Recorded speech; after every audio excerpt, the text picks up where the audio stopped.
ఇక మిగిలిన డీటెయిల్స్ చూద్దాం. ఏపీ నుంచి ఖాళీ అయిన 3 రాజ్యసభ సభ్యుల స్థానాలు భర్తీ చేయనున్నారు. సానా సతీష్, బీదా మస్తాన్ రావు పేర్లను టీడీపీ ఖరారు చేసింది. ఇక ఆర్ కృష్ణయ్య పేరును ఇప్పటికే బీజేపీ అధిష్టానం ఖరారు చేసింది. బీదా మస్తాన్ రావు గత ప్రభుత్వంలో రాజ్యసభ ఎంపీ. ఇక వైసీపీ నుంచి జంప్ చేసి 2024 రాష్ట్ర జనరల్ ఎలక్షన్ సమయానికి టీడీపీ తీర్థం పుచ్చుకున్నారు. అయితే బీదా మస్తాన్ రావు ఒక వ్యాపారవేత్త, అలాగే ఖచ్చితంగా తన రాజ్యసభ ఎంపీ స్థానం తనకే ఉంటుందనే హామీ తీసుకుని పార్టీ మారినట్లుగా తెలుస్తోంది.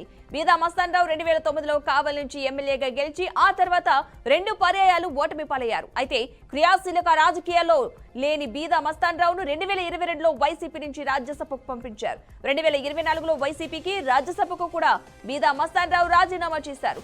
అయితే టీడీపీ నుంచి బలమైన ప్రామిస్ ఇవ్వడంతో టీడీపీ తరఫున రాజ్యసభకు వెళ్లడానికి బీదా మస్తాన్ రావు నిర్ణయించుకున్నారు. తాజాగా టీడీపీ కూడా రాజ్యసభకు ఖరారు చేయడం గమనార్హం.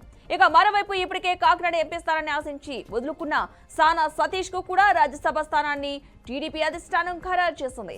3 రాజ్యసభ సభ్యులు ఎవరనేది ఫైనల్ కావడంతో ఏపీ నుంచి ఆ 3 నామినేషన్లు ఏకగ్రీవం కానున్నాయి.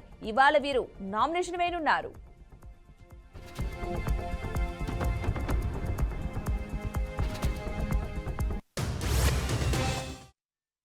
ఇక ఇదే అంశానికి సంబంధించిన పూర్తి సమాచారాన్ని మా బ్యూరో చీఫ్ సాంబశివరావు మరింత సమాచారం అందిస్తారు.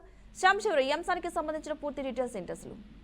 మొత్తంగా చూసుకోవచ్చు, నేడు రాజ్యసభ సభ్యుల నామినేషన్లు ఈ రోజు ప్రక్రియ మొదలు కాబోతా ఉంది. మొత్తంగా ఈ రాజ్యసభ సభ్యులకు నామినేషన్లకు సంబంధించి ఏకగ్రీవం అయ్యే అవకాశం కనబడతా ఉంది. ఎందుకంటే రాష్ట్రంలో నుంచి ఖాళీ అయినటువంటి 3 రాజ్యసభ స్థానాలకు కూటమి అభ్యర్థులు అయితే ఖరారయ్యారు. ఎందుకంటే వైసీపీలో పనిచేస్తున్నటువంటి 3 వ్యక్తులు కూడా బీదా మస్తాన్ రావు, అదేవిధంగా ఆర్ కృష్ణయ్య, అదేవిధంగా మోపిదేవి వెంకటరమణయ్య 3 కూడా రాజ్యసభ స్థానాలకి రాజీనామా చేసిన విషయం తెలిసిందే. రాజ్యసభ స్థానాలు 3 ఖాళీ అయ్యాయి. అయితే మొత్తంగా ఈ రాజ్యసభ స్థానాలకు సంబంధించి ఇప్పటికే కూటమి నుంచి మొత్తం టీడీపీ నుంచి 2 వ్యక్తులు ఖరారయ్యారు. మళ్ళీ బీదా మస్తాన్ రావుకే అవకాశం కల్పించారు. అదేవిధంగా సానా సతీష్ కి బాగా అవకాశం కల్పించారు. ఇక ఆర్ కృష్ణ విషయానికి వచ్చి ఆర్ కృష్ణ ఎక్కడున్నా లక్కనే చెప్పుకోవాలి. ఎందుకంటే లాస్ట్ టైం కూడా వైసీపీలో ఆయన రాజ్యసభకు ఎన్నికయ్యారు. మళ్ళీ ఇప్పుడు బీజేపీ అభ్యర్థిగా ఆర్ కృష్ణ రాజ్యసభకు ఎంపిక చేసినట్లు చంద్రబాబు కూడా నిన్న ప్రకటించడం జరిగింది. అయితే ముగ్గురు అభ్యర్థులు కూడా ఈ రోజు నామినేషన్లు దాఖలు చేయనున్నారు. వైసీపీకి తగిన సంఖ్యాబలం లేకపోవడంతో పోటీకి దూరంగా ఉంటున్నారు. ఈ నేపథ్యంలో కూటమి అభ్యర్థుల ఎంపిక ఏకగ్రీవం అయితే కానుంది.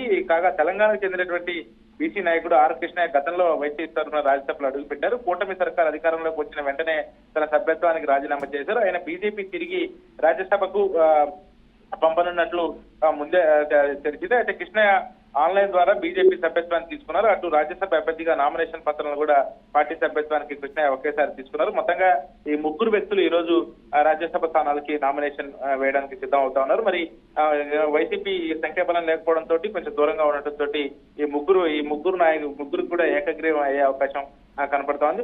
ఆల్మోస్ట్ గా ఏకగ్రీవం ఈ రోజు నామినేషన్ తర్వాత వేరే ఎవరు నామినేషన్ వేసే అవకాశం లేదు కాబట్టి 3 ఏకగ్రీవంగా రాజ్యసభకు పంపించే అవకాశం అయితే స్పష్టంగా కనపడతా ఉంది. Right, thank you Sambasivarao.